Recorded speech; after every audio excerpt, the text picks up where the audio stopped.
And welcome to the Ask More Questions podcast. Today I'm with Elizabeth Gold, but it's really just Lizzie, right? Yeah, it's just Lizzie. You know, there's this artist from Texas named Ben Queller, and he has a song called Lizzie, which it's one of my favorite, just like slow acoustic songs. So I'm gonna have to you'll have to check that look it up out. later. Yeah, it's Yeah, pretty I'll mellow, have pretty to. low key. Yeah. Love So it. we're recording on the eve of the, I don't know, snow apocalypse and Something like something, that. Yeah. big winter storm coming across, and none of us know what's going to happen. But one thing that we do know is that I think you and I have both learned this week that there is a thing in the Midwest that I didn't know about before about exploding trees. Do you know? Have you? No, I have lived in the Midwest my entire life. I grew up, I was born and raised in Indiana, in central Hmm. Indiana, and moved to Iowa in 2021. So we've been here almost 5 years.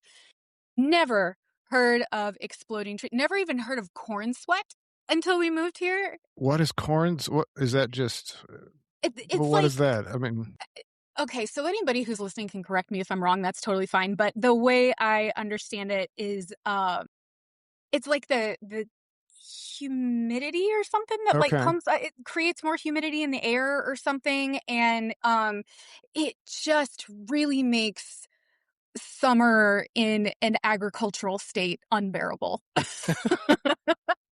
So, Huh. yeah. Well, Yeah. that makes sense to me. I mean, considering the corn usually is so, I know people hate this word moist, and Yes. and I mean, and then, in the Midwest, whenever there are cornfields, there's a lot of them, it's a Yes. lot.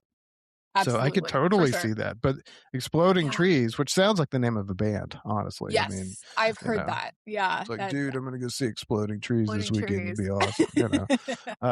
But Love it. yeah, yeah. So I haven't heard that. I've never seen a tree explode, but now I kind of want to. I mean, might have to go to YouTube and see if I can find something. Yeah, and, apparently it's just, like, the ice that forms around tree trunk, tree branches, Hmm. it cracks and it pops, and I have heard from other comments on my Threads posts about it that it sounds like a gunshot, so that's Oh, fun. yeah. Yeah, so Yeah, we'll that'll see make if you we hear feel any of that make tomorrow. you feel comfortable.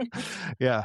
Me, I have a 4-wheel drive truck, Oh, and I yeah. just got these new tires that have like these Doc Martin tread things on them. They're pretty chunky, and so Right. I'm actually kind of looking forward to it. I don't like winter that much, but whenever you have a vehicle that allows you to go out and kind of play a little bit, kind of fun. Yeah. So That's probably pretty fun. I'm looking forward to that. But Yeah. yeah, thanks for answering my call to talk to people Yeah, about their stories, and absolutely. we might as well get into it. Go. You want to Sounds good. go back to the beginning? So tell me about your upbringing a little bit. Yeah. So, like I said, I grew up in central Indiana, just north of Indianapolis in the suburbs. Was born in the 80s, grew up in the 90s, pretty idyllic childhood for the most part. Um, Went to a highly rated suburban school system. My parents were wonderful people. Unfortunately, my mom was chronically ill though. She had Crohn's disease, and it was really severe. And during one of her surgeries that she had, she contracted Hep C, and that's eventually what took her. In 2002, I was about 16 when that happened, and so that was like the first major trauma there. But if we're talking in terms of Christianity, that was actually the day that I got saved, was the day that my Really? mom died. Wow. And Well, let's dig into looking at it, that. yeah, like I really my childhood, it was growing up, it was so boring. Like I was a Midwestern teenager. Like my favorite band is still the Backstreet Boys, for God's sake. Like, Okay. trust Yeah. me. Super boring. But in terms of Christianity and deconstructing, it kind of had been like in and out of the church growing up. My parents were both Christians. My mom was Methodist. My dad was Roman Catholic, and Oh, we didn't that's go a to fun church. mix. Yeah. Yeah, we didn't go to church, and but they were still very much products of their time. They were both born in the late 40s. They were early baby boomers. Uh-huh. And that was a social thing as much as it was a religious thing. And so I was raised with values like modesty and purity culture and all of those sorts of wonderful things that I'm sure we'll probably get into later on in this conversation. But when I was a teenager and my brother was in his early 20s, um, we were both pretty heavily into that late 90s, early 2000s, like youth group culture. Okay. Probably if you've watched a lot of the documentaries that have come out on like Hulu and Prime, especially in the last couple of years, they focus on things like teen mania Yeah, I and just watched that. My wife and I it was just watched the Teen Mania yeah. one, and I was horrified. Was Mhm. it was Yes. very like uh, uh, the stuff that I went through was kind of like the precursor to that, so it wasn't Yeah. it wasn't well polished like Teen Mania Mhm. was. But how was that experience? Because I mean, you said you got Well, saved when you're 16. Did that I have any did. like impact on that? Like Teen Well, Mania? when I was like a younger teenager, we'll say like 13 to 15, I was sort of in and out of church going with friends. Like if they were going, then maybe I would go too. And it wasn't ever super consistent. But my older brother was very heavily steeped in that culture. Like I said, he was in his early 20s at that point. He drug me into it.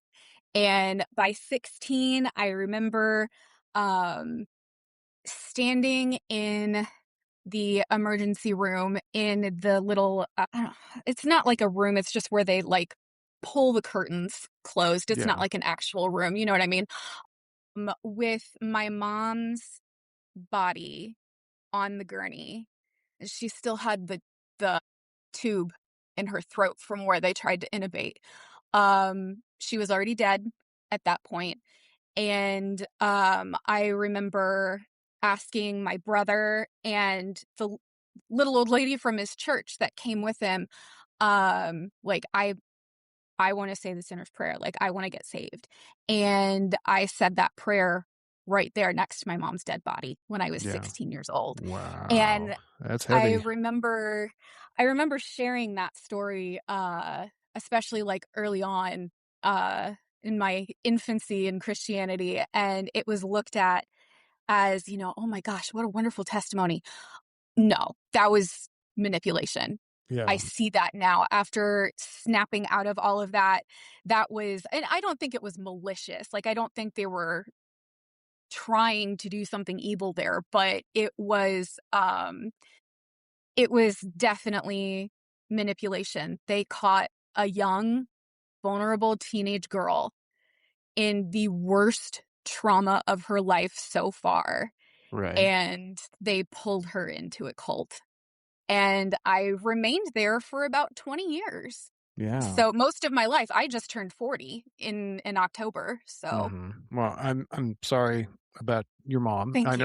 I know it's been some time, and Oh, yeah, my mom died in 2018. So it gets easier with time, but I understand the hmm impact that death can have because for sure. like after my mom died, I really kind of leaned in a little heavier on hmm my faith, Yep, um, to the point that um, whenever I remember being gone after the funeral, and which was 3 hours away, and came back, and as I was unpacking the car, I looked up and I saw an angel shaped cloud in the sky, mm, and my yep, mom loved angels, so I thought, oh, that must be some sort of sign.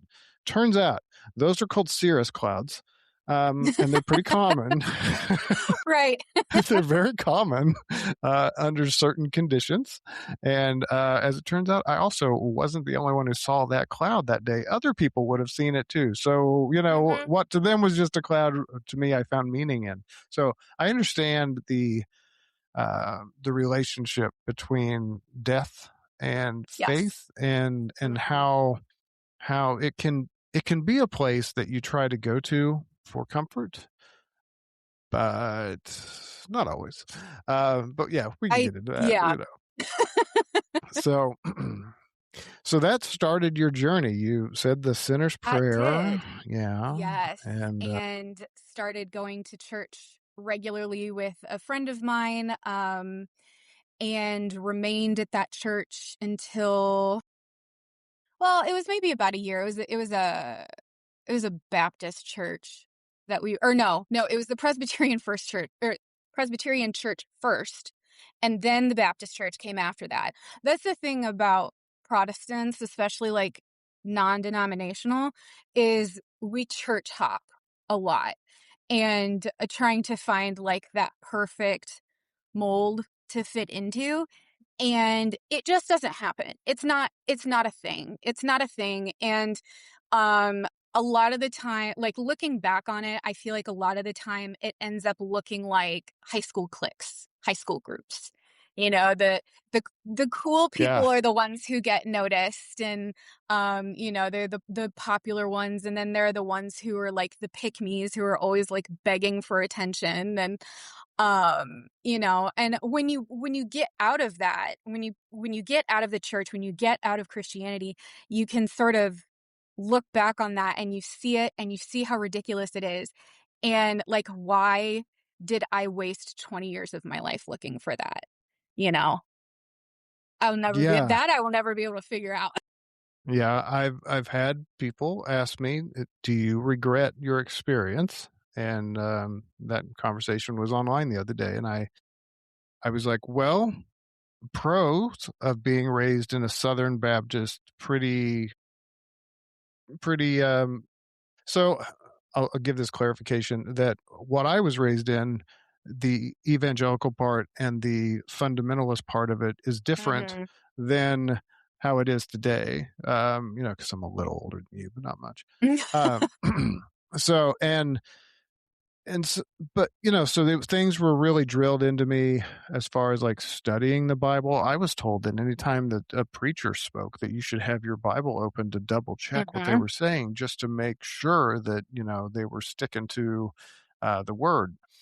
And so I don't regret that, because ultimately it was that line of thinking that allowed me to find my way out, right? Yep. So I'm like, Yep. well, this is kind of you guys' fault. You Yes. you you gave me all the tools I needed to think my way out of it when the time was right. Mhm. But Yep. I also have there is some regret, like for instance, books that uh, you we talked a little bit about it before, but I'll mention it now that I was at Borders and I picked up On the Origin of Species, Yes. Charles Darwin, because that was something that I was never really exposed to. You're just kind of exposed to like, no, this is wrong. And then whenever I got into apologetics, here's the defense against it, but you never really read the other side. I had no idea, Mhm. Yeah. and and then after you get out of it, then you start really, I mean, noticing a lot of things. I mean, for me, it was my Mhm. cats. I mean, my cats. Right? I have three cats, and one day, as I was toward the end of my deconstruction, they were swarming me, wanting treats, as they tend to do, and Yep.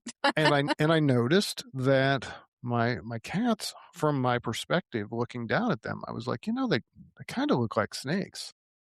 And then I thought, well, I wonder if snakes and cats share a common ancestor. They do. They do share a Oh, common ancestor, I you didn't know know? that. That's Yeah. fascinating. And because I looked it up. I go to the Google and I search and I'm like, oh my Right. gosh, this is amazing. That makes total sense. And and so yeah, so the books now that's the stuff that I kind of regret, though, is that there's a long gap of stuff, that I information that I don't have, and education, and now I'm just trying to catch up. But that's fine. Hopefully, I have time to kind of learn a Yeah. little bit and enrich myself. So, um, what what what would you say your biggest regret of 20 years would be? Oh gosh. Well, kind of to piggyback off of what you were saying about the books and there being a learning gap is I mean, I went to public school, Hmm. had Same. traditional education, I had a really good education too. I am very, very lucky to have gone to school and graduated where I did. Um, and I was raised by two educators. My both of my parents were educators in the public school systems and come from a long family line of teachers. We call it the family business as a joke, but Yeah, really, like, it's not. sounds like it. Um, and I was taught from a very young age, even though I had sort of this light religious background, went to like vacation Bible school and things like that. And both, like I said, both my parents were Christians, but they knew how to critically think. And they taught me that. And I am so grateful that they did because I wasted my biggest regret is wasting 20 years not using my critical thinking. Oh, yeah. And yeah, because I mean, I am learning now in the past couple years that I am neurodivergent and exploring all of that. And so it took me a while academically to catch up to my peers. I didn't get the smart kid straight A flavor of neurodivergence when I was growing up. It was when I was in college getting my undergrad. I had switched majors from teaching to communication studies, and instantly my grades went from D's and F's to A's and B's. And then there was Wow. that one C in debate, but we're not going to talk about that. No, we should talk about it if you don't want to talk about it. Oh That's why goodness. we should. Debate, not my strong suit, clearly. I was lucky to get by with that grade, to be honest. He was very, very kind. But I wish that I had done that sooner instead of trying to appease my father and go into teaching and, because I kind of had that whole life mapped out for me in that way. Like that was just kind of what I was expected to do.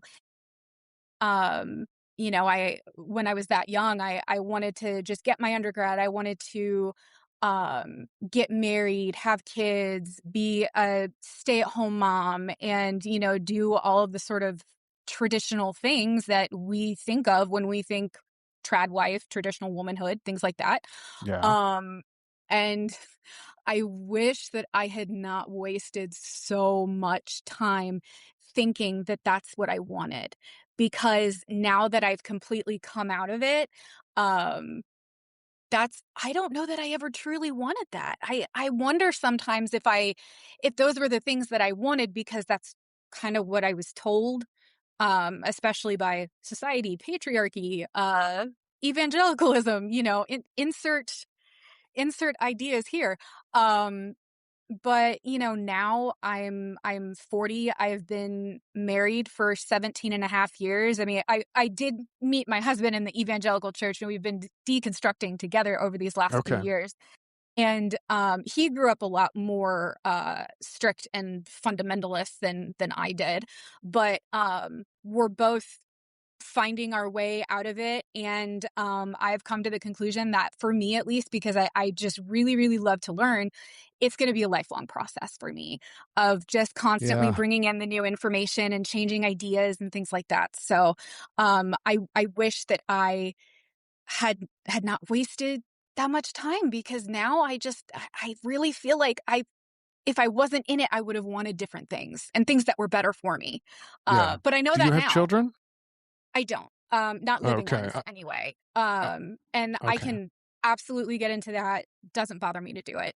Okay. Um, Long story short, and then we can go into it I in was a little only more asking depth that later. because of the trad wife mentality, the Yes. quiverful thing, all that Yes. kind of stuff, Mhm. that's a Uh, I know that's a thing, you know, and Yes, I've yes, seen it. I've known people that, just kept having kids, and it didn't yes. matter. Denomination, like, it really didn't matter if you were, It's you know, Mormon, Catholic, or Yep, more Reform, you know, really kind of the hardcore guys. Yeah, they're yeah. big on having lots of kids, you know, so. Yes, and it's such a big deal in the church, and obviously, Christianity kind of swallows up everything, culturally, that it's pervasive. It's a pervasive idea in our Mhm. society now that, like, as a woman, as, like, a traditional woman, that's what you do. Um, and I was lucky that I did have parents that encouraged me to go to college, further my education, um but I think the church really swooped in there and was like, but do you really?" And so I got married young. My husband and I got married young, and we got pregnant the first time when I was 24. 6 weeks later, miscarriage. Um, Oh, and then following that, 6.5 years of infertility and treatments and poking and prodding and the most humiliating things you can think of yeah. because of the state of women's healthcare, which is the whole other can of worms. Um, and then we got pregnant with our daughter Maggie, who was born January 24th, 2017. So 9 years tomorrow. And we everything was smooth for the most part. I mean, I was puking a lot, those first Mhm. like the first half of the pregnancy, but, like, everything was fine until we got to the, 20-week gender scan, and we found out that she had catastrophic defects, like, Oh. incompatible with life.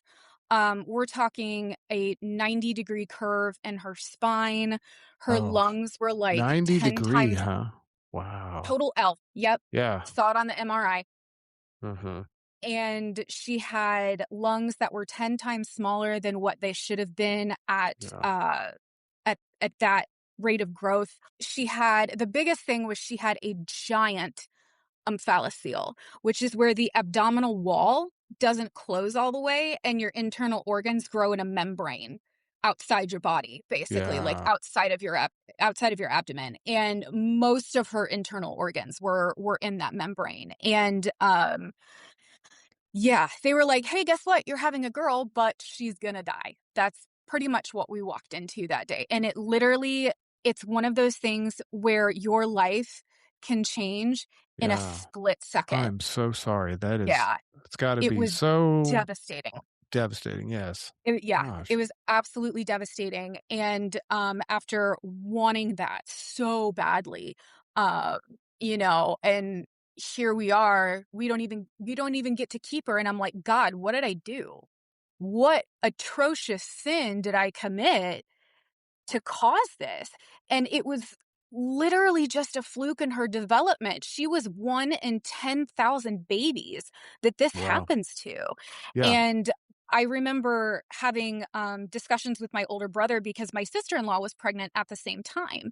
Um, our daughters are 8 weeks apart. So my little niece is also turning 9 here in a couple months. And which is bittersweet, but there's that connection there, and I remember him being, a little cold toward me, while I was pregnant, and, didn't appreciate that very much, and I said, I pulled this out of my back pocket, and, every once in a while, I still have to, and I'm not ashamed of it anymore, but I was like, "This could have been you guys.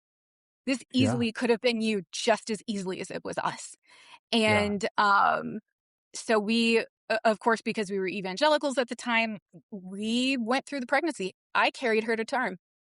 Um, yeah, carried her to term knowing she was gonna die, and that is a huge regret of mine because I am now because of that pregnancy and because of that birth, because it was traumatic, I had a C-section with her. Um she actually had a short umbilical cord too. Like, there was no way I was gonna birth her naturally. So they had to surgically remove her, and, then 5 hours later, I watched her die. You know, we my husband and I watched her die. And, yeah, it was absolutely devastating, and I am now permanently disabled because of that pregnancy. I have a lot of autoimmune issues that popped up after that that are being very well managed. I'm very, very lucky that I have the team of doctors here that I do, in Iowa, but it's still, like, it's a lifelong thing. It's never gonna go away. I have flare-ups, like, I've been walking around today like I'm 80 years old because my arthritis is acting up, and I have arthritis in my spine from that whole mess, and, but the biggest part of it is I wonder, was she in pain? Did I put her in unnecessary pain? And that's what absolutely just I don't dwell on it as much Yeah. as I used to, but sometimes, man, those thoughts just get in there, and as I became a parent in the worst way. Um, you never wanna see your kids in pain or hurt or whatever. And I just remember I can see that image in my head of laying in the hospital bed in the recovery room, holding her. She's intubated, she's wrapped up because the omphalocele, the membrane ruptured before they pulled her out.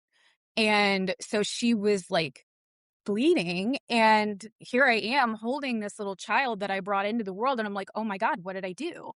And there were several years after that, and 2 subsequent miscarriages after that, that did more of my health in.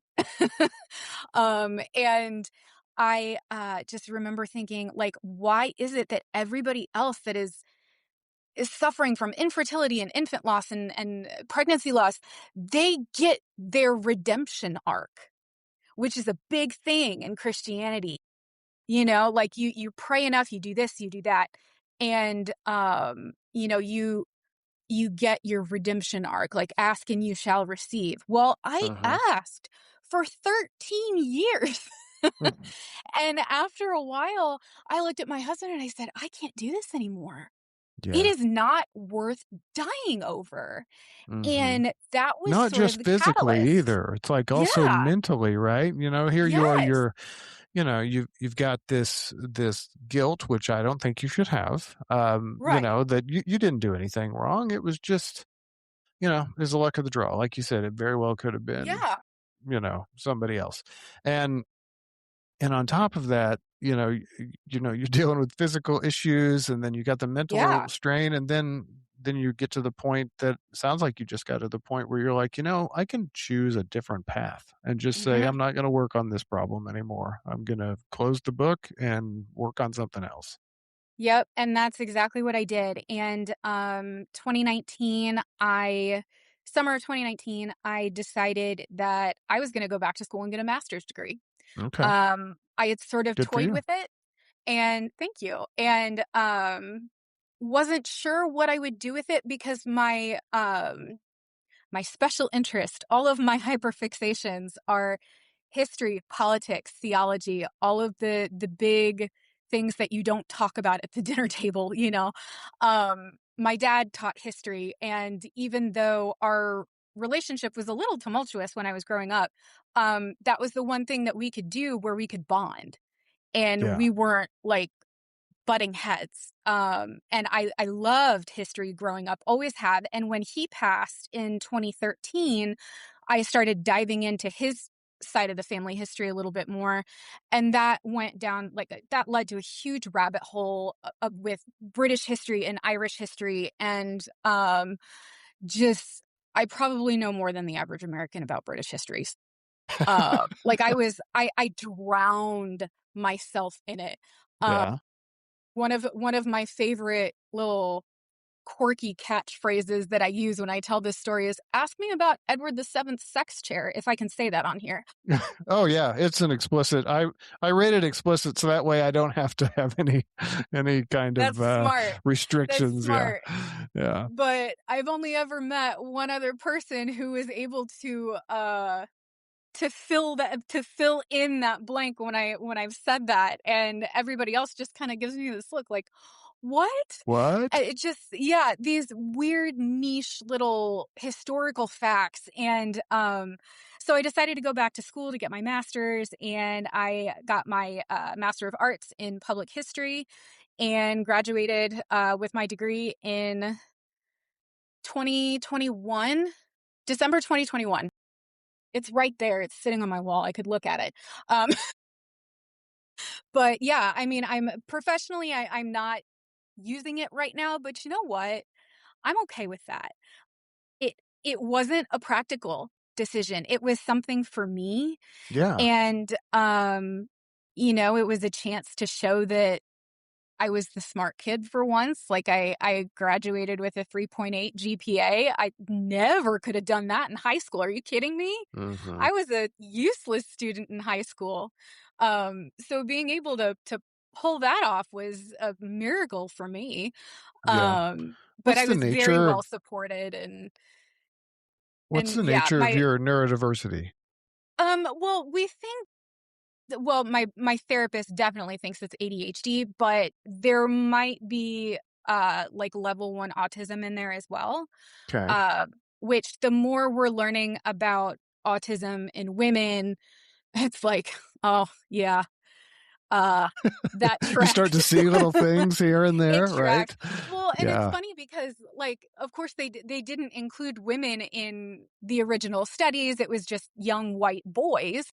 And, my younger cousin, he is autistic, and he has what used to be known as Asperger's. They don't call it that anymore. It's from what I understand, it's level 1, and, he is like your classic textbook autistic white male. Super smart, Yeah. deadpan sense of humor. You would think Sure. he has no empathy, but he totally does, and he has a very, very strong sense of justice, and I just have to say, I am super proud of him. This is kind of a side quest here. He's 37, he's living on his own in Florida, has been down there for probably about 10 years now, got his PhD in space science, and I'm so Cool. proud of him. So, because it was, Oh, his therapist and everybody thought like, "Oh, we're gonna be taking care of this kid for a long time." No, he did fine. He did perfect for himself, and he's doing so well. And so, yeah, back to the I'm gonna digress here. But yeah, the more that we learn about, women and neurodiversity, it just shows up differently in women than it does in men. So, and they tend to get um diagnosed later. yes. And I know this because one of the kids has autism. I don't know. I'm still learning how to say these things. Is it has autism? Is autistic? Is that Um, wrong? I don't some know. people prefer what's called person first language, so, like, Okay. somebody with autism. Me, at this point, if I ever do decide to, pursue a formal diagnosis, um, it doesn't bother me. I mean, I worked with, special education kids for a long time after my daughter passed, and the verbiage has changed so much even since then. And I got out of that game in 2022, so it hasn't been Yeah. that long. Yeah. But yeah, the landscape of it is just always changing. For us, it was watching the what is that? Love on the Spectrum, yeah, TV show. And then, my wife was like, "Come here, I want you to see something." I'm like, "Okay." And she's like, "Look at this girl that's on Love on the Spectrum." And I'm watching her and I'm like, "Hmm, she sure acts a lot like our kid." Yep, yep. So like that kind of helped lead to the diagnosis. It's not a bad thing, I mean, it No. just it comes with its challenges, especially in the teenage years. But Mhm. we seem to be on a good path right now, so I'm not complaining. Um, could we? could we go back a little bit to Yeah, the trauma? I'm sorry absolutely. to No, you're bring fine. this up some more, but you seem like you're as healed as you're probably gonna be. If Yeah, I, and you know, I have good days and I have bad days, and, today's a good day, mostly, um, but yeah, I mean, it's just it sticks around, but you learn how to deal with it and you learn how to yeah, move through it. But it always does stick with you to an yeah, extent, I think. So, but you sure, know what? That's why I wanted to come on here because if my story can help somebody, I know it sounds kind of cliche, if it can help one person, it's worth telling, I think. yeah. So, What impact did that have on your faith at the time whenever you lost your um daughter? oh yeah. So it was a lot of questioning and anger, and then it sort of settled into this God can handle your anger, like it's a righteous anger. And then I'm like, okay, but still, why am I not getting what I want? And, um, I just started to and this was before we had the word deconstruction, but I just really started to question things. And I've always been a very spiritual person. Like even now that I've like completely deconstructed out of Christianity, I would consider myself having landed like on the agnostic spectrum. Mhm. I think that there is maybe the potential for something out there that's bigger than us. Um I uh and this is gonna sound kooky to some people, but that's fine. Um, the, spirits of, like, my parents and even my daughter, who was just 5 hours old when we lost her, I feel those very deeply, um, all the time. And, I think that there is room for that, but I also recognize that, like, there's no scientific proof to that. And I'm not gonna force that belief on somebody else, and, but I think there's maybe the potential for that, you You're not know? going door to door and handing out tracts about No. like, "Hey, maybe there's something." Uh, Right, exactly. Oh my gosh, yeah, no. yeah. Yeah. So I personally am a very spiritual person. I've always been that way ever since I was a child. Um, and I'm so glad that I deconstructed out of Christianity because I've been able to get back to that spirituality Like, and, explore it a little bit more and I can just explore it a yeah. little bit more, yeah, and, I've really leaned into looking into my heritage and, took because 'cause I'm a nerd, I took 2 of those DNA tests. Oh, okay. Took the Ancestry and the, 23andMe before they, like, sold everything off, You know, it's not like and a COVID test, right? Like, you don't have to right. take it No, twice, I and know. Well, and it's I was like, well, because my husband was like, "Why? Why?" And I was like, "'Cause I wanna compare the data." And so I like I that, did yeah. both I did both tests, and they were mostly the same. Um, I mean, really, it just says, like, I'm really freaking white, which shocking. Um, but most of that is Irish and Welsh and some Okay. English in there. So and I've always felt really, close to my Irish heritage because 'cause I've known that ever since I was little. I did the DNA test stuff to confirm it. And always felt really, really close to my Irish heritage, and so I started like, exploring that a little bit more. I'm it's via Duolingo, so, like, get off me, but I'm learning Irish. I'm at Right. least getting familiar with the language. I'm learning about the mythology and how it relates to the landscape and, all about its revolutionary history, which is, I think, incredibly relevant for what we're going through as a society right now even. What? Um What's going on? Did I miss Right? something? Gee, these giant marches that were happening in, what was it, Y Minneapolis today? Something yeah, like that? well, yeah, all over Minnesota, yeah, like, they were That's just, amazing. That is yeah, amazing. so and New Yeah. York and other places Yep. too, so I was seeing. Yep. So, yeah, actually, um, my my dad's mom was Irish as well, and Okay. so and I used to have a red beard. I don't really anymore. It's a little bit more whitish, unfortunately, Right. which I blame COVID. Honestly, it really changed during COVID.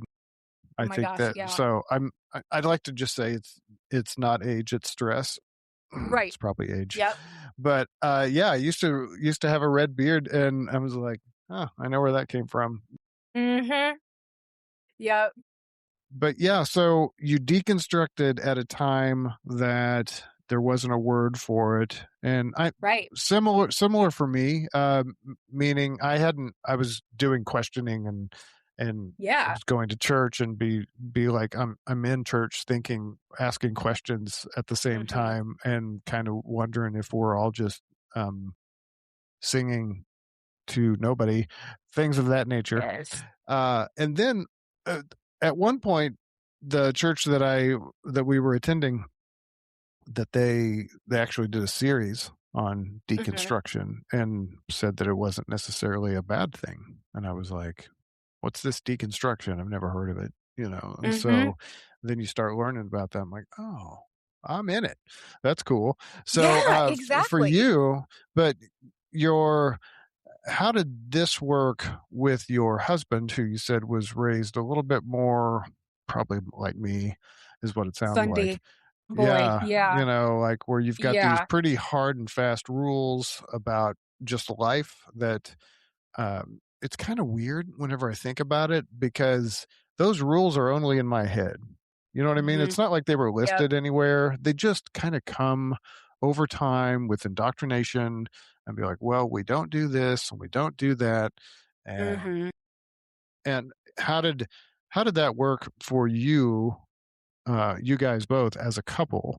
As you're both, were you going through this at the same time? Was it kind of you going first and then he came Um, along later, or what?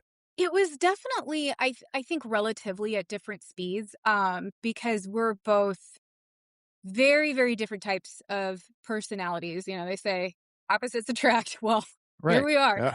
Yeah. He is also neurodivergent, but a very different flavor of neurodivergence than me.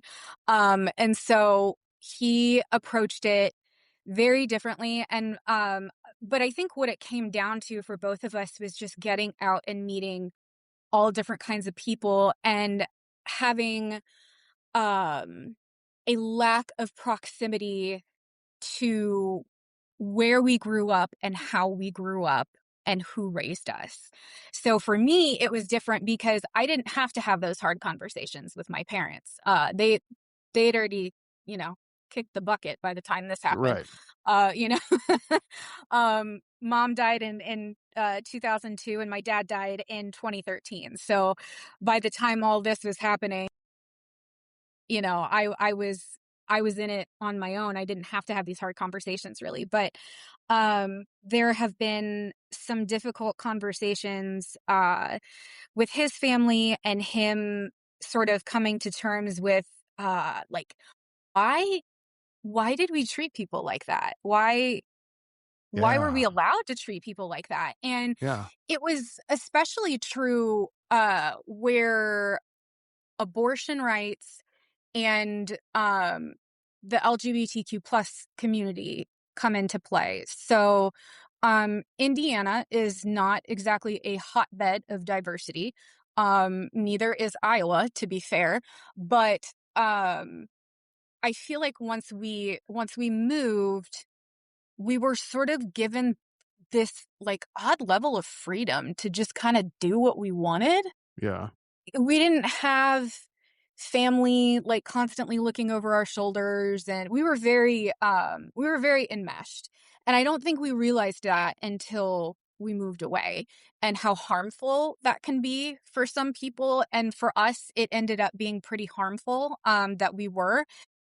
So we moved and you know, he and I we're both lifelong learners. We love to ask questions and learn things and you know, he has his special interests which are very different from mine, but I think it all comes down to like we it's it's about basic human decency. Like We Yeah. decided that human rights were no longer negotiable. And I mean, I hate that it took something like the death of our daughter and like moving away to snap out of some of this, but that's what happened. And you know, we're here now.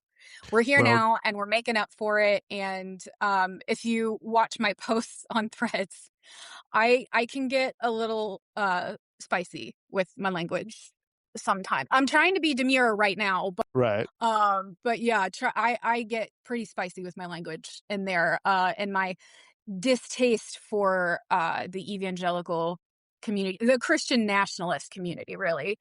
Because like, I know not all Christians, whatever, Yeah. but, like, until it's none of you, it's all of you, and you're all culpable, like, Well, fix and it. it you and I share the same mentality about Christianity, meaning Mhm. that we both consider it a cult. Yes. I there are experts in cults that I've watched some videos on, Mhm. which is my shorthand way of like I should have read the book, but I just watched their video. I mean, it was the same author, it's an author, but he's give me the Cliff Notes version. Yep. And Yep. they kind of were like, well, it's not really a cult because they have some roundabout way, and I'm like, are you just trying to be nice? Because the Mhm. thing about the thing about a cult is that there typically tends to be a leader at the Mhm. center of it. And then after the leader dies, then the cult becomes a religion. But, the thing about Christianity is that it spawns other leaders, right? Mhm. Every church is its own little thing. Mhm. And the head of the church, the pastor, might be totally cool, might be really nice. And the denomination itself just overall might be generally nice, but then you have others that those people are evil people. They do Mhm. bad things. They cover it up. They Exactly. justify it with the fact that they're like, well, I'm not perfect. You know, Mhm. please be patient. God isn't finished with me yet. That type of thing, and Yeah. then it leads to harm. Mhm. Obviously, that just proliferates through the entire church. Me, all I care about is this true or not? That was the Right. thing. Like I was like, well, how do I know that this is true? Mhm. Whenever I started learning about epistemology and about Mhm. this study of like how do we know what we know, and then really asking like, how do you know that's true? Well, how do you know that's true? Somebody you've seen it where people justify their belief using the Bible, and I'm like, well, that's kind of circular logic because Yeah. you the Bible's true because it says it's true. And and that wasn't good enough for me. I needed like, well, how Same. do I know that that's true? And then you start really digging into all the little details like, oh, well, the oldest books that we have are like decades after the alleged events, or in some cases hundreds of years, like with the Old Testament. uh, Mhm. so um yeah, I just got to I just like, I don't think any of this is true. I think it's just all kind of, I think humans made all this up because Yeah. there's one thing, as you would know, since you're so studious, whenever you go into college, there are two disciplines. Mhm. You can get an arts, Bachelor of Arts, Master of Arts, whatever, or Mhm. in science. Yep. Humans do arts and we do sciences. That's what we Mhm. do. And so it seems like we're really good at figuring shit out, and then we're really good at telling stories. Mhm. That's basically what humanity boils down to. Yep. and and then once I started looking at that, I was just like, wow, yeah, I don't I think these are just Yeah. stories, and every plus, if you think about like where you were raised, tends to be your religion tends to be where you grew up. Yep. You know, Yep. uh, we're Midwestern people, so of course it's going to be some flavor of more than likely um, either uh, either Protestant or Catholic, with the slight exception of there might be some Jehovah's Witnesses or some Mormons floating Yes. around. But you go Mhm. further west, especially when you get out to Utah, definitely Yep. it's like 90% Mormon, right? So that seems sus, as my son would say. Uh, Yeah. Yeah. I agree with your son. so, Absolutely.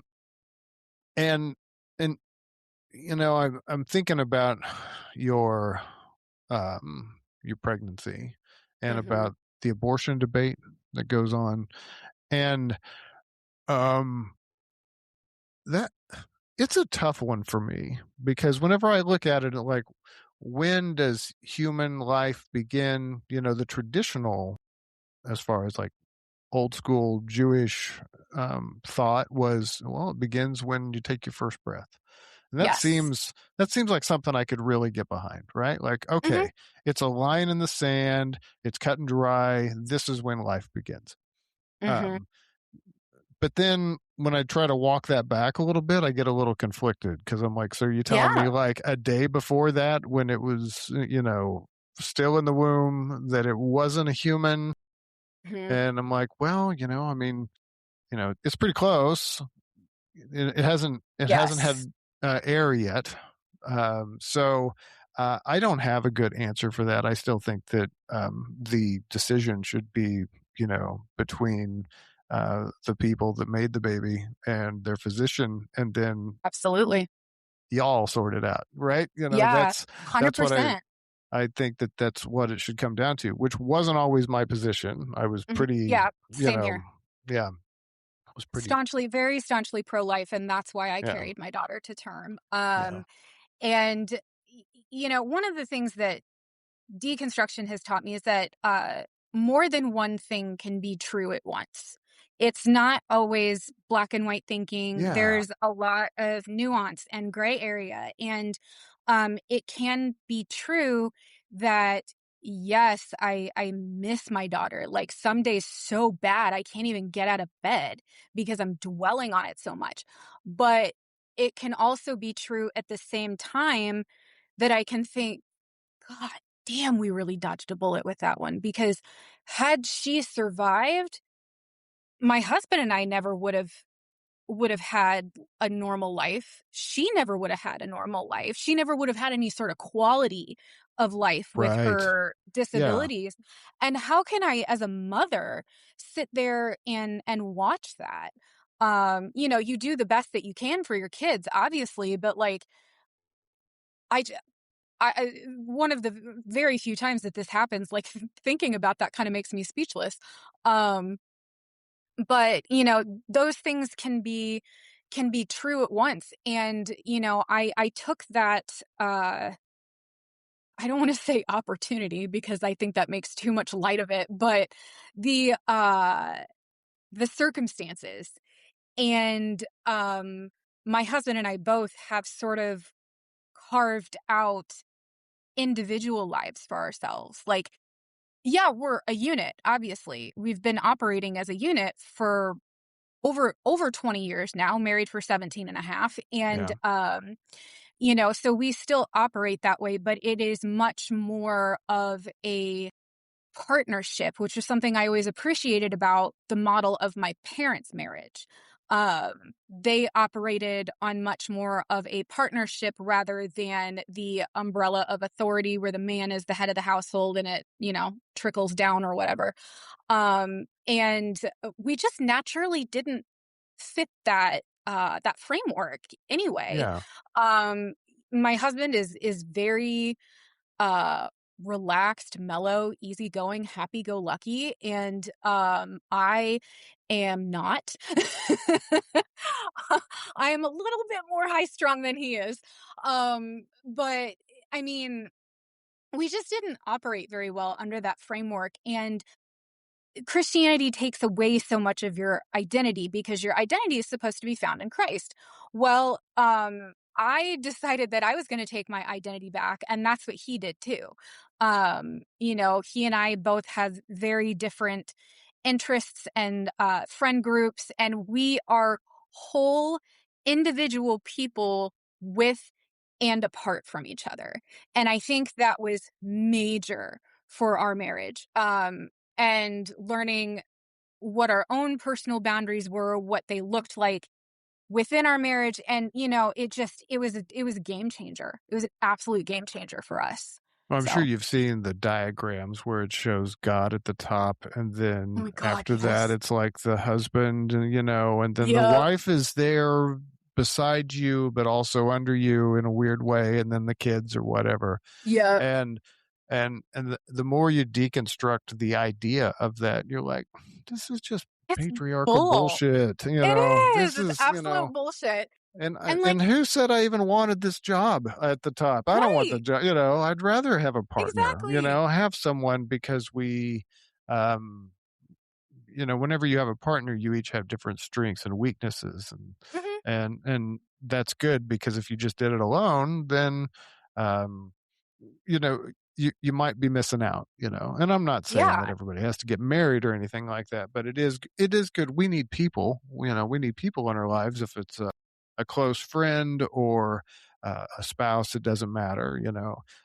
We just that's kind of the good stuff that comes with the church. Whenever you have this community, centralized location, some coffee, but you Yeah. have some relationships. Although for me, Yes. I will have to say that once I left, pretty much all of those relationships just disappeared because they were Yep. all built on this shared experience, which is great if you're moving to a new town, right? Mhm. You just find the church, and you're like, well, what am I? I'm Baptist, okay, or Mhm. non-denominational, fine, Catholic. You find it, you go there, you fit in, and then within like probably a few months, you're good to go. Yep. But once you leave it, then you are searching for a new identity. Mhm. And that's the big challenge. And that's the thing that I Yes. have come to really appreciate. I'm like, this is the harder road. Yeah. It really is the It harder really is. road, at least in America, to be an unbeliever, um, Mhm. because you have to suddenly confront yourself like you said that you had to do, Yeah. where you're just like, "Oh, well, shit, what do I like?" Maybe, Exactly. like for me, I mean, I listen to, I've got a Weezer shirt on tonight, but Love it. I yeah, I like music, so it's funny that you said spiritual, and sometimes I question, like, I don't really know what the word spiritual means, but then as you were talking, I was like, wait a minute, I'm kind of air quotes spiritual um, with music because music touches Yes. me, like Absolutely. that's how I get going, like I was working out tonight and was listening to the new Yeah. Megadeth album, their last album, that it just came out today. It's going to be their last one. And I'm like, oh man, these guys I've been riding with them for a long time. I'm going to listen to this Mhm. while I'm working out. And that is a part of my, if we want to call it spirituality, like music is that Yeah. thing for me. And that spirituality part or whatever, you start refocusing where you're like, now I have to find out what is important to me. Fortunately, that's always been important to me, but now I just kind of lean into it a little bit more Same. because I'm like, this is my go-to. So in a lot of ways, like I went to a lot of shows last year, a lot of concerts, and every time I would go, I'd be like, well, time to go to church. Because Yes. for me it is Yes. church. I'm like, well, I'm with my family. My family are all these metalheads, that Mhm. are all really cool. And and the rule, like in the mosh pit, if somebody falls down, we pick them up. Yes. We stop. Nobody's there to hurt anybody. We all want to keep doing this. And loud music, it hits my guts and hits my body, and I'm just like, oh, finally I made it to church. It's great. And Yes. then you go home a little exhausted, and maybe because I'm a little older, a little bit sore, and A little bit more, yeah, it's yeah. just from standing around for a few hours. But that's a connection that I have Mhm. with just my world around me, and it sounds like you're exploring that too. And I think that's what's great about leaving, even though it is a Yes. harder road. That um, we also get some of the guardrails taken off that says, well, you can't explore that, like Mhm. if it's evolution or if it's some other weird book that you might pick up, Yep. which you and I were talking about one of the books that Yes, you we were. or a couple of the books that you shared. But yeah, you want to, since you are into history and that book was called Kinky History, I'm not Yes. trying to cross any boundaries here. I'm No, you're just good. calling it like it is. Right. Um, but it dives into purity culture, right? Like you want to learn some things, but that would be Mhm. like shameful in like a lot of weird Exactly. ways, Oh my gosh, the crap I would have gotten for picking up those books. Yeah. Kinky History and A Curious History of Sex. And A Curious History of Sex was my favorite read of 2024. It was I laughed, I cried all the way through that book. Like it was so good and so well written. And I have been following Dr. Kate Lister first on Twitter and then on TikTok, Instagram, Threads, all of the other usual places. And she is one of the reasons why I went back to get a master's. Dr. Lucy Worsley was one of the reasons why I went back to get a master's, because we see these incredibly smart, powerful women in history who are, uh, breaking barriers and talking about things that, normally wouldn't. A generation ago, we would have told them to be quiet. Or we're still telling them to be quiet, to be honest. Um, but yeah, Dr. Esme Louise James is the one who wrote Kinky History, and she has a whole series on TikTok, and she also posts it on Instagram, and it is the niche facts about human and sex history. And she will sometimes dress up in costume. I believe she's actually on tour in Australia right now. She's an Australian historian, and I believe she's on tour right now, like Kinky History Live. Mhm. And there's a portion of her show where she dresses up like a giant eggplant, if you Okay. will. It just and these women, I'm telling you, these women have brought something out in me that used to be so shameful and pressed down, and like I'm working through it in therapy as well. I've been going to therapy for years now for obvious reasons. Um and it has Religion will do that been to you. So, exactly. yeah.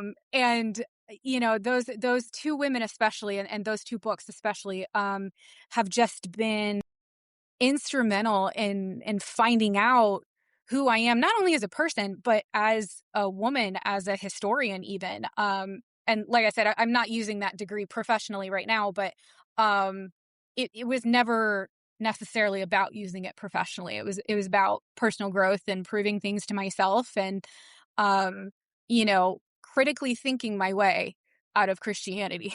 That's what it did. Well, it sounds So, to me like you're just a credit card sign up away from making a podcast about history. So if you ask me, oh I'm just boy, yeah. planting the seed, Uh It's been mentioned. It has been mentioned in the past for sure. But yeah. my train of thought, we talked about losing our train of thought. That ADHD component where you stare off into space, you sort of lose connection with what you're talking about. Oh my God. There would be so much dead air, It's all right. The software can fix that. It's all good. right? What was the deal with what'd you say, Prince Henry the Seventh? His chair? What was his deal with his Yeah, chair? King Edward the King Seventh. Edward. Yeah, one of my favorite little quirky one-liners that I tell people is ask me about Edward the Seventh's sex chair, and I learned about that from a series of documentaries called Private Lives of the Monarchs. It's with Tracy Borman. She is a curator at historic royal palaces in England, and I can't remember what museum it's actually at, and I wish I had looked that up before this. But King Edward the Seventh was kind of a big guy, and he loved the ladies. I believe if someone hears this and I'm wrong about it, correct me, please, because I'm just sort of going off the cuff here, but I'm fairly certain one of his mistresses was the grandmother of the current Queen of England, Queen Camilla. Oh, okay. And yes, it's Queen Camilla. You can call her a consort because technically she's a consort, but she's the queen. Okay, let's Hmm. let's get over it. Yeah. Um Yeah, I have all don't get kinds of hung up on thoughts the about details, that right. too. Yeah. Yeah. But yeah, Edward the Seventh was kind of a big guy, and Mhm. he was a known philanderer, Got it. um like most royal men. and aristocratic men were, probably still are, if I'm being honest. Yep. Um, Sounds like we're still there. it's So, yeah, yeah, pretty much. Um, and he had this chair made that almost looks a, like a gynecological table with, like, yeah, the the stirrups, footrests yeah, and footrest yeah, and yeah, and from my understanding, it's because it was so he could be serviced by more than, one lady at a time. I see. And yes.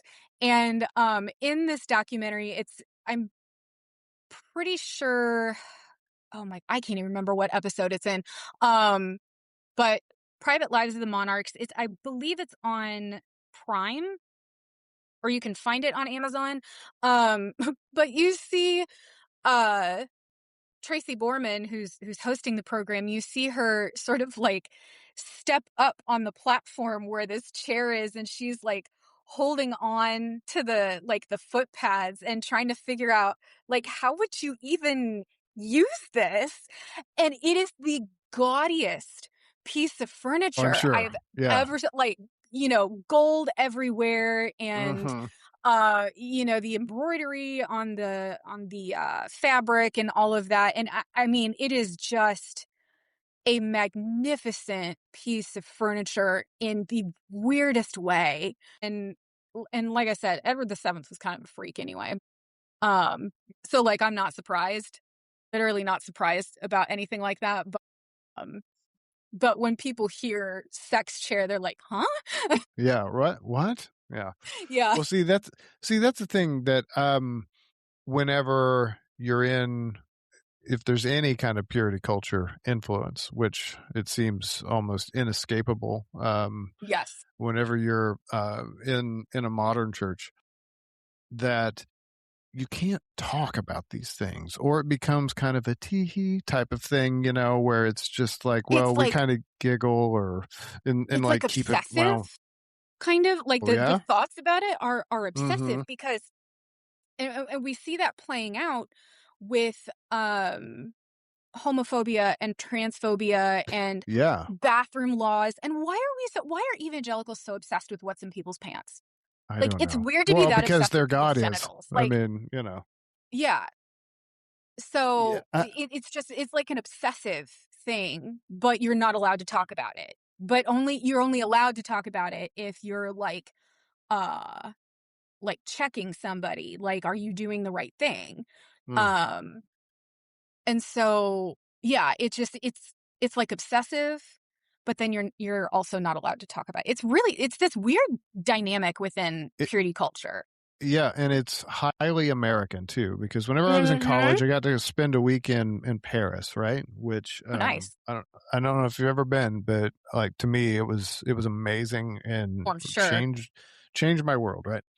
So, and there was a group of people, that of students that, decided to head off to some sort of like museum of sex or something. I didn't go. I didn't really know about it until afterwards, and I don't even know if I would have still gone because it's not like I was. I mean, I was a bad boy whenever I was in Paris for a week. I mean, you just like all the guardrails are off, right? Right, You know, exactly. stayed up way too late drinking, but I still made it to. We had classes that we had to go to, and yeah, I still made it to Mhm. every class. So I was There you good go. in that sense. But but one of the things that struck me was that I shared a little. It wasn't even. It was called a hotel, a place called the Hotel Malar, which you could still Mhm. look up. It's still there. Tiniest little rooms. I was watching TV, like going through the channels, and you just come across like just pornography playing on TV, right? And you're Yes, like, yes. I'm like, well, that's different. That's not something we see in America. Mhm. Fast forward to last week, I'm watching. I really like the HBO show The Pit, right? Because Oh, me too. my Yeah. parents were both in the medical field, so Okay. I think I have no choice. Um, Right. but and there was, and I had already seen some talk about like people that had watched it. They're like, "Well, hey, watch out! You're going to see a big giant dong on The Pit." I'm like, what? You know, I and heard about that. right, Yeah, and I yeah. haven't don't no spoilers because we No haven't sat spoilers. down. No Yeah, we haven't spoilers. sat down to watch the new season yet. We're hoping to Yeah. do that and catch up on it this Like a weekend, so binge type thing, yeah. So, but the takeaway that I got from that was, that the way it's treated, I'll say this much, the way it's Mhm, treated, or at least how I viewed it, was like how it probably should be. Like, it's just another body part. You know, mhm.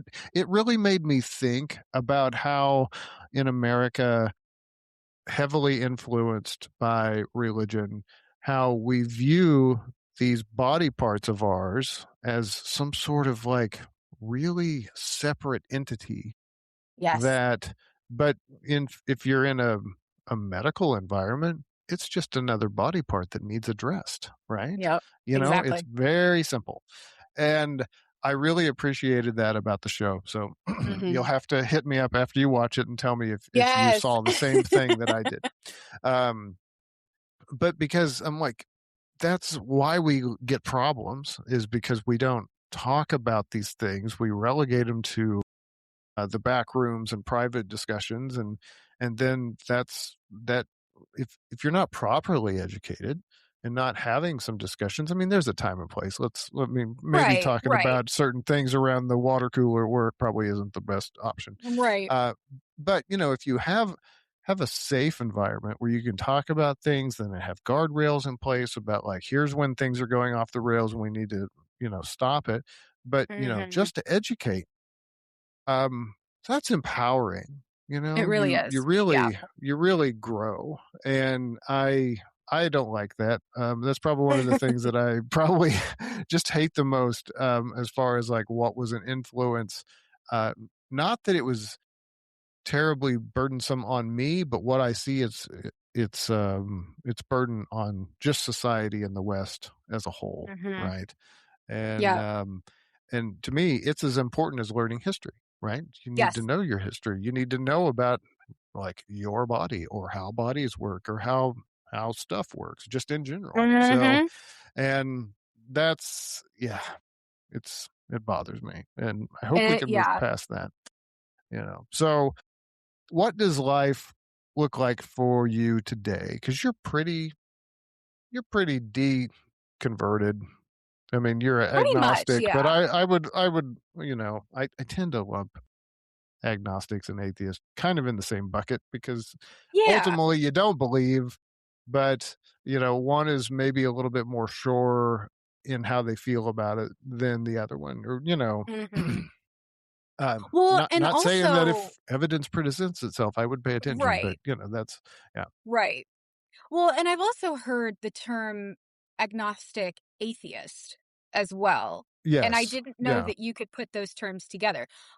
yeah, And so that was something that I learned. And again, that kind of goes back to deconstruction being just a lifelong process because language changes, society changes, culture changes. And, you know, I think even over time, religion has changed. Like, um, we s- we see these pastors up on stage in their skinny jeans and their nice boots and all that stuff and just flaunting money everywhere. And hmm, I think that that's probably a little bit different than maybe the church used to be at one point. Um, maybe a little, but a little bit. I think there's always been that, like, sector of it that's like, "Look at me," but, I know that there are some good ones out there, but I just I couldn't justify staying in it, and, the way that evangelicalism, especially as a whole, treats people like the LGBTQ community. For God's sake, I was a theater kid in high school. oh yeah, And say no more. I look yeah, I look back on it and I'm like, "Oh my god, I probably did so much damage as a Christian." Maybe not so much in the Midwest because like, we were all kind of there, and I know that, like, a lot of people that I did drama with in high school, deconstructed right out of it, and, they're now out and proud and all of those things, but, But how were they in high um school though? Were they kind of like everybody knew? that it that was person was like gay, a but it was really like we didn't talk about it. didn't talk about it. It was a really Yeah. for a lot of people, I feel like it was a really poorly kept secret. Um, but, the theater was the place where we could all mostly kinda be ourselves. It was still high school, Mhm. so, like, we were still teenagers and mean, and I don't get me wrong, I love the teenage age group. I taught in special education in the high school setting for several years and loved it. I don't miss teaching, but I miss that age group. But man, Yeah. teenagers are rough. They can be really rough. And so, I can only imagine the kind of damage that I did to people that I considered friends. And even as an adult, just maybe not so much the things that I would say out loud, but the thinking that informed my actions, specifically like the way that I voted. And like, don't get it twisted, I never voted for Trump because I was sort of like getting out of that at that point. But Yeah, but but even yeah, if it was somebody maybe more conservative and you had some of those thoughts and then yeah, like that plays into the whole thing and you're like, well, I don't know. And that could carry over at your state ex- level or whatever. yeah, It's not just president, so yeah. I get that, and that was one of the questions as far as LGBTQ things that came up during my deconstruction because Hmm. there was a guy that uh, I was a music major for a hot minute whenever I was in Hmm. college, right? And then I realized I didn't want to teach anybody anything. Um, That's fair. yeah. So I'm It's like, fair. I've had several experiences in my life where I started to pursue it, and then I realized I just liked being a fan better. Yes. Like it was more Yes. fun to I be a get that. fan than I to get that. be a purveyor of it. But yeah, there was this guy Rob, and and he actually lives in the Kansas City area, and Rob is married to a man, and they have an adopted little kid. Yes. And Rob also goes to church. Haven't talked to him in a long time, but I'm friends with him. On social media, and I'm like, there's no reason to hate this guy. He's the nicest guy ever. Like he was And always there's no nice. reason that the way You he's know, conducting his life is wrong. And right? that was Yeah, a big thing for me because my husband has a cousin who's a lesbian and she's married. And they have two beautiful little girls. Um, they are the most normal fucking family you've ever yeah, met. Like, yeah. and that was a huge they were a huge influence on me. I wish I had snapped out of it before we moved because I feel like we've gotten closer to them since we moved away. Right. Yeah. But yeah, I mean, I would message his cousin, like we would message each other back and forth on Instagram and talk about the LGBTQ issues and especially as they related to Indiana and Iowa because they're both red states, like ruby red and at least at the government level. Um, yeah, they were a huge influence on me, and I found my heart really just softening. And we all have our sort of our things that we pick up in our deconstruction that are important to us.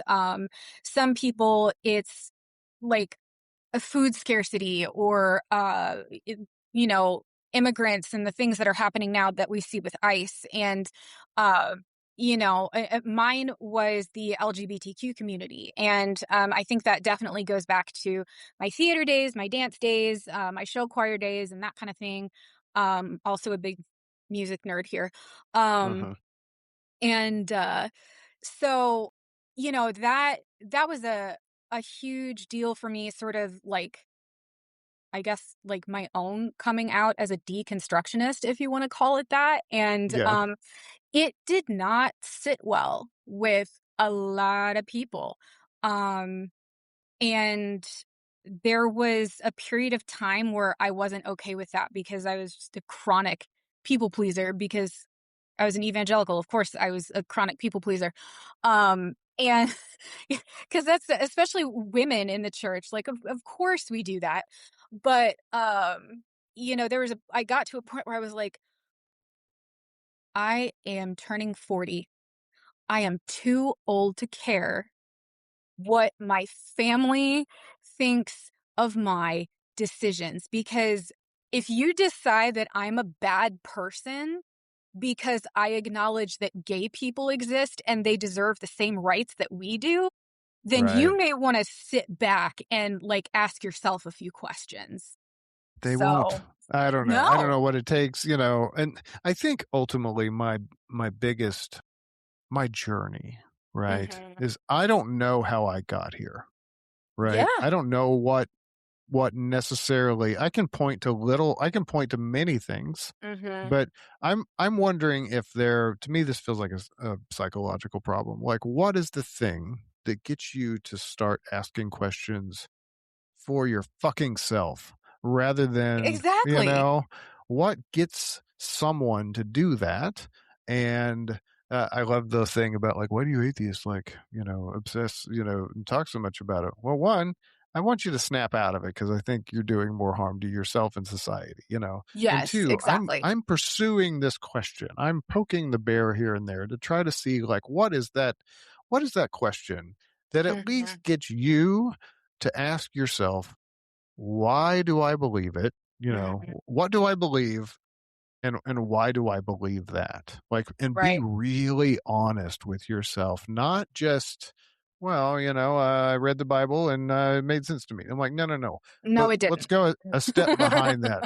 Was it where you were raised, or you know, something traumatic that happened to you that caused, you know, something to make you think that all of this is real, you know, that's one thing, you know, but going beyond that, go deeper.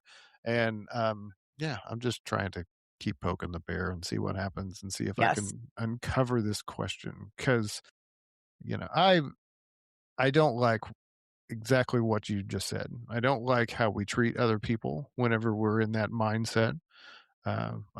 I think we all should be treated equally as sounds funny as humans, you know. Yeah. So you know, we're just all here, and sometimes by accident, like you said. Hey, you You you know, say here by accident, and I gotta throw this in there. So, I'm adopted, and, yeah, I was a bit of a surprise that came out of a, I don't wanna say the R word because it just meh, rubs me the wrong way, and I know that, yeah, like, we should be naming these things, but, like, my birth mother, unfortunately, was taken advantage of, and I okay, was the result, right, 36 weeks later.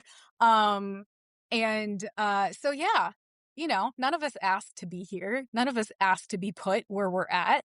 yeah, But like ultimately, like what you said, like what got us here? yeah. And I don't know that we'll ever know the answer to that question.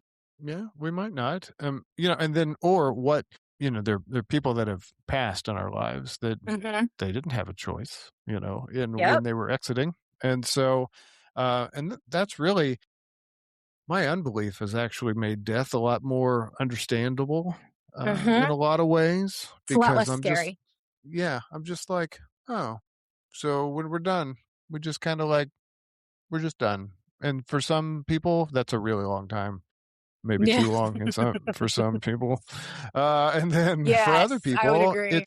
it's a very short amount of time, and that's just life, you know. Yeah. And you know what matters is that we, you know, we pick up whatever we're given and run with it, you know. Mhm. And we go out and I love finding my own purpose. You Yes. know, whenever they say, Yes. you know, you know, how do you find purpose as an unbeliever? And I always say, fuck around and find out. Find out. That's Yes, the exactly. you I love know? that. So, I love that. you know, so Well, it's and just that's like, that's so we'll true. see. And being a millennial that grew up in the Midwest, kind of church adjacent and in that culture relatively heavily as an adult, um I'm child free. And people will ask like, "Well, you don't go to church, you don't have kids. What's your purpose?" Well, I love my job, and I'm one of the few people that I know that, like, really genuinely loves what they do for work, and I love the team that I work with, And, like, my husband's pretty cool, like, I've stuck around for a while, so, like, we still kinda, like, hang out with each other and stuff, so, that's fun. We have 2 dogs that I refer to as my girls because they are my girls, they are my Yeah. children. What are you talking Yeah. about? They are my biological dogs, I gave birth to them. I am one of those millennial pet parents, and I'm not ashamed of it. We have a 7-year-old terrier mix and a 1-year-old. She'll be one tomorrow. Our big dog, Louise, she's a super mutt, and she's Yeah. huge. Yeah. The reason we Super we mutt. knew we knew we had to bring her home because she had the same birth date as our daughter. Oh, So, yeah. yeah. So we Yeah. brought her home in April, and, she's been a menace to society ever since. So, Yeah. I find a lot of purpose in that. I take voice lessons once a week because I love to sing. I've always loved to Oh, sing. yeah. Well, it Um ties into the theater stuff, right? yeah, So, yeah, yeah. exactly, and, I get to sit there and, like, talk to somebody else who loves music for a half an hour every week, and it gets me out of the house because I work from home. I read, I study, I'm learning a new language, like, and people like, yeah, people can really suck sometimes. We're seeing that play out in real time here, but there are some glimpses of just really good things that are Yeah. happening in humanity, and, that those good things, those little glimmers, I think they give me purpose too. Yeah.